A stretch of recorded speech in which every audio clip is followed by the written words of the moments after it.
Student, आज हम पढ़ने वाले हैं एक आईएमपी क्वेश्चन जो इस तरह है। Explain the mechanism of cleaning action of soap और detergent. Explain the cleaning action of soap. ये क्वेश्चन एग्जाम में कई बार पूछा गया है। तो सबसे पहले हम क्या करेंगे, पहले हम बनाएंगे फार्मूला किसका, एक सोप का। जिस तरह होता है, देखिए आप C17H31 और COO- Na+। तो आप देखिए कि अब हम क्या करते हैं, इस फार्मूले को हम चाहे तो ऐसे बना सकते हैं और करके या करके। इसमें कितने कार्बन हैं, 17 कार्बन है। 1 carbon, 2 carbon, 3 carbon, 4 carbon, 5 carbon, 6 carbon, 7 carbon, 8 carbon, 9 carbon, 10 carbon, 11 carbon, 12 carbon, 13 carbon, 14 carbon, 15 carbon, 16 carbon और ये 17 कार्बन। फिर उसके बाद क्या है कि यहाँ पर फिर COO- और Na+ है। तो होता क्या है, अब हम बोल सकते हैं कि साबुन के 2 डिसिमिलर एंड होते हैं। एक होता है उसका हेड,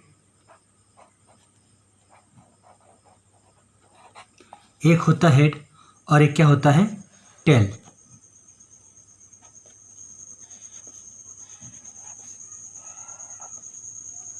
इतना क्या उसका टेल, एक हेड है और एक टेल है, अर्थात एक सिर है और एक पूंछ है। जो टेल एंड होता है वो बना होता है हाइड्रोकार्बन का। हाइड्रोकार्बन का देखिए, ये आप देख रहे हो C17H31, ये क्या है, हाइड्रोकार्बन है। तो इसकी खासियत ये होती है कि ये क्या होता है, वाटर रिपेलेंट। मतलब वाटर से क्या होता है, ये वाटर हीटिंग होता है या वाटर रिपेलेंट होता है। इसे हम क्या बोलेंगे, वाटर हीटिंग बोलेंगे या वाटर रिपेलेंट बोलेंगे। तो क्या हो गया, वाटर हीटिंग या वाटर रिपेलेंट। और एक बात और ध्यान रखना, ये क्या है, नॉन पोलर एंड, ठीक है। और ये क्या होगा, ये जो हाइड्रोकार्बन है ये क्या होगा, वाटर में तो घुलेगा नहीं मगर क्या होगा, ऑयल में घुल जाएगा। तो हम क्या बोलेंगे इसको, हाइड्रोफोबिक एंड। अब देखिए एक टेल से कितनी बातें सामने निकल में आई। तो पहली बात यह है कि जो टेल होती है वो हाइड्रोकार्बन की बनी होती है और जो हाइड्रोकार्बन एंड होता है वो वाटर से नफरत करता है, अर्थात वाटर हीटिंग होता है, अर्थात उसको हम रिपेलेंट भी कह सकते हैं। इससे हम नॉन पोलर एंड कहते हैं कि इस पर कोई चार्ज नहीं होता है। और ये क्या होता है, ये हाइड्रोफोबिक एंड होता है। हाइड्रो मतलब होता है वाटर, फोबिक मतलब होता है उससे नफरत करने वाला या हेटिंग करने वाला, जिसको हम बोलते हैं वाटर फोबिक एंड। अर्थात ये क्या होगा, जो याला एंड है ये वाटर में इनसॉल्युबल रहेगा मगर क्या होगा, ऑयल में क्या होगा, सॉल्युबल होगा।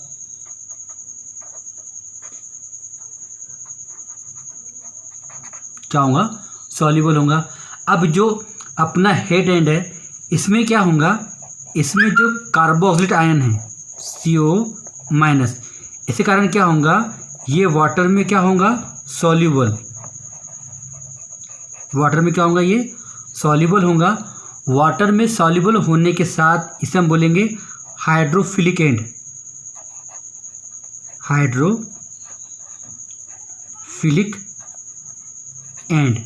तो इस तरह क्या हुआ, इस तरह सोप या डिटर्जेंट के 2 एंड होते हैं। एक होता है वाटर सॉल्युबल, एक होता है वाटर में इनसॉल्युबल। जो टेल होती है वो वाटर में इनसॉल्युबल होती है मगर ऑयल में सॉल्युबल होती है। जो हेड होता है वो ऑयल में इनसॉल्युबल होता है और क्या होता है, वाटर में सॉल्युबल होता है। हम अब जो हमने पीछे समझे हैं डायग्राम से, उसको यहाँ पर उसका एक ओवरव्यू ले लेते हैं कि जो आपकी हेड होती है वो सोप का हाइड्रोफोबिक एंड होता है, अर्थात जो आपका सिर है साबुन का वो हाइड्रोफिलिक एंड होता है और वो पोलर होता है। पोलर इसलिए है जो कार्बोक्सिलिक एनायन है उस पर माइनस है और सोडियम पे क्या है, प्लस है। तो ये वाटर सॉल्युबल क्यों होता है, क्योंकि कार्बोक्सिलेट एनायन कारण, एनायन मतलब होता है निगेटिव चार्ज, आपको यहाँ पर दिख रहा है। फिर बात आती है टेल के बारे में। जो टेल है वो हाइड्रोकार्बन की बनी होती है और उसे हम हाइड्रोफोबिक एंड कहते हैं, जो वाटर रिपेलेंट होता है और ऑयल सॉल्युबल होता है, अर्थात वाटर रिपेलेंट है और ऑयल लविंग है। मगर यहाँ पर जो हेड है वो क्या है, वाटर लविंग है और ऑयल हीटिंग है या ऑयल रिपेलेंट है। इस तरह साबुन के दो एंड हुए। हेड जो एंड है वो पानी में घुलता है और जो टेल एंड हुआ वो ऑयल में घुलता है, अर्थात सॉल्युबल होता है। ये हमारा पहला पॉइंट हो गया जो हम आपके नोट्स में लिखा हुआ है। अब बात दूसरे पॉइंट की बात आती है, तो आपको जो नोट्स दिया हूँ मैंने उसके अंदर पॉइंट 1 अभी तक आपका क्लियर हो चुका है। दूसरे पॉइंट में समझाया गया है कि जब हम किसी साबुन को पानी में घोलते हैं, क्या बोला मैंने, जब हम किसी साबुन को पानी में घोलते हैं तो जो हाइड्रोकार्बन टेल होती है वो क्या होती है, आपस में एक साथ जमा हो जाती है इस टाइप से, और जो हेड का एंड होता है वो आउटर में इस टाइप से अरेंज हो जाता है और क्या बनाता है, मिसेल। क्या बनाता है, मिसेल। मैं एक बार रिपीट करूँगा कि जब हम किसी साबुन को पानी में घोलते हैं तो जो हाइड्रोकार्बन की टेल होती है जिसे हम हाइड्रोफोबिक एंड कहते हैं, वो क्या होता है, एक साथ जमा होके मिसेल का फॉर्मेशन करता है। तो क्या बन गया, ये मिसेल बन गया। तो मैं रिपीट करता हूँ इंग्लिश में, when a soap in dissolve in water many molecules come together and form a group called micelle. तो क्या बन गया बेटा, MICELLE, ये क्या बन गया, मिसेल बन गया। Because there hydrocarbon chain come together and the polar end are projected outward. तो क्या हुआ, जो पोलर एंड है अर्थात हेड है वो आउटर साइड में आ गया और जो हाइड्रोकार्बन अर्थात टेल एंड है वो साथ में जुड़ गया। इस प्रकार क्या बना लिया, मिसेल बना लिया। तो इस तरह हमने क्या किए अपने नोट्स में कि अभी तक 2 पॉइंट यहाँ पर समझ लिए हैं। नोट्स में का तीसरा पॉइंट समझने से पहले हमें इमर्शन समझना होगा। इमर्शन मतलब होता क्या है, तो यहाँ लिखा हुआ है, any mixture of liquids that do not normally mix together such as oil and water. मतलब दो इमिसिबल लिक्विड के मिक्सचर को हम इमल्सन कहते हैं। एग्जाम्पल के लिए मान लो मैंने क्या किया, एक टेस्ट ट्यूब लिया,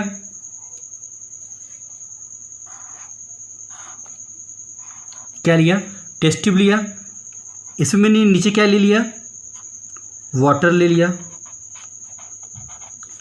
और ऊपर क्या ले लिया बेटा, ऑयल ले लिया। इसको अब क्या किया, अच्छे से इसको मिक्स किया, क्या खूब शेक किया।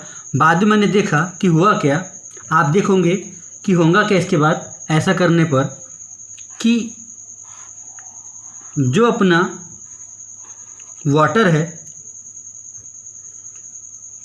ये आपको दिख रहा है वाटर, और ये क्या है बीच में, ऑयल है।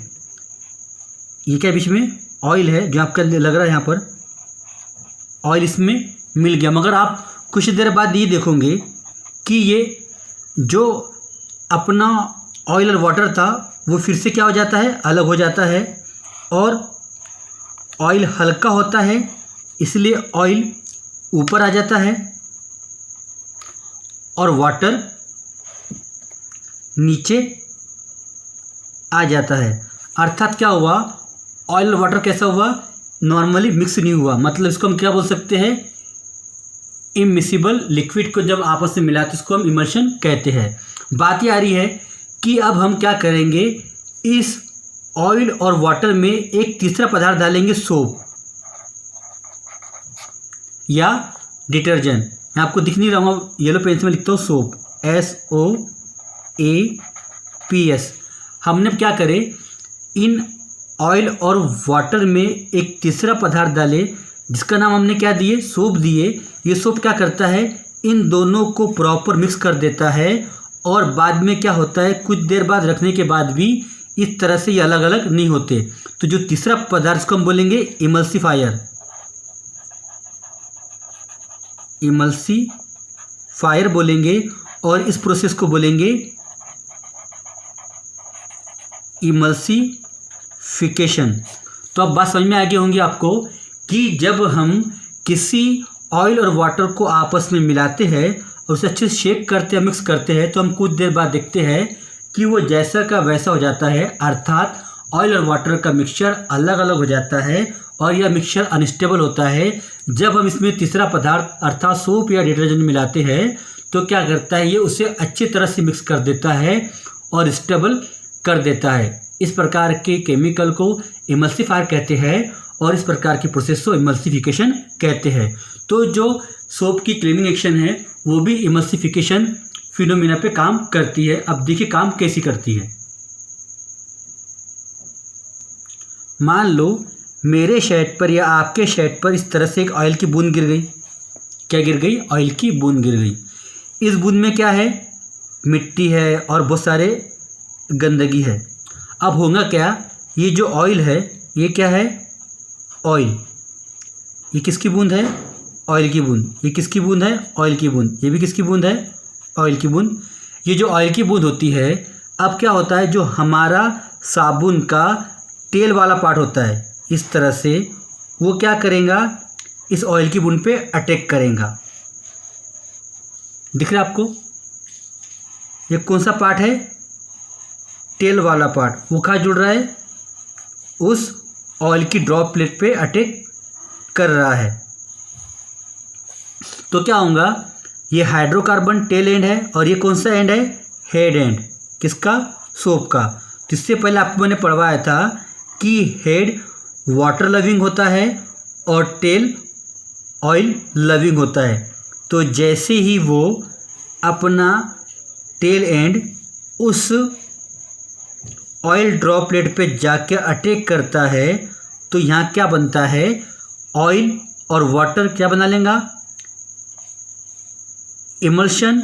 और जो अपने साबुन का टेल एंड है वो जुड़ के क्या करेगा, इमल्सिफायर की तरह कार्य करेगा। अब ये जो कपड़े पे लगी ड्रॉपलेट है, जैसे हम उसको रगड़ेंगे या पीटेंगे तो क्या होगा, ये ड्रॉपलेट पूरा ब्रेक हो जाएगा और हमारे कपड़े पर से ये ड्रॉपलेट अलग हो जाएंगी। इस प्रकार क्या हुआ कि वो ड्रॉपलेट अलग हो गई। तो इसमें आपको समझ में आ रहा होगा कि जो हमारी साबुन का टेल एंड है उसने कहाँ अटैक किया, उस ऑयल पे अटैक किया, और जो ऑयल और वाटर है वो बनाता है इमल्शन।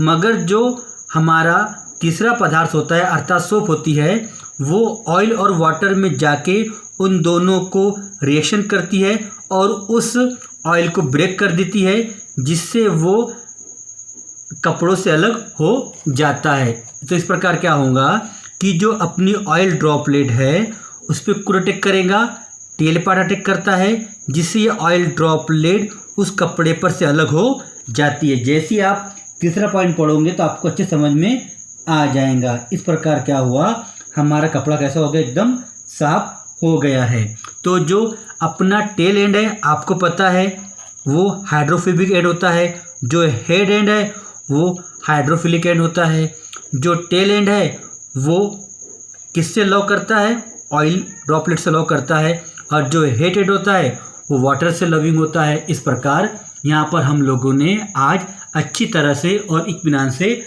अपने टॉपिक समझ लिए है। आप जैसे ही नोट्स में के वो तीनों पॉइंट क्लियर करके कर लोगे तो आपको आराम से समझ में आ जाएगा। इस तरह हमारा ये टॉपिक यहाँ पर ख़त्म होता है।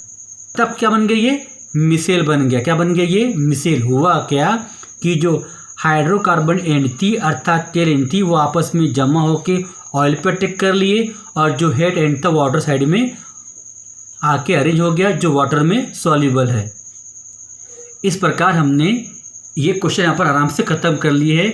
इस क्वेश्चन में और एक क्वेश्चन बन सकता है कि मिसेल फॉर्मेशन कैसा होगा। हम यूनिट 5 में मिसेल फॉर्मेशन पढ़ने वाले हैं।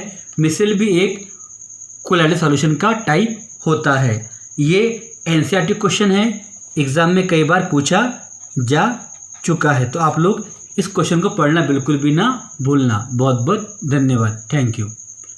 और आप लोग इस वीडियो को ज़्यादा से ज़्यादा शेयर करें और मेरे चैनल को सब्सक्राइब करना बिल्कुल भी ना भूलें। Thank you, good night.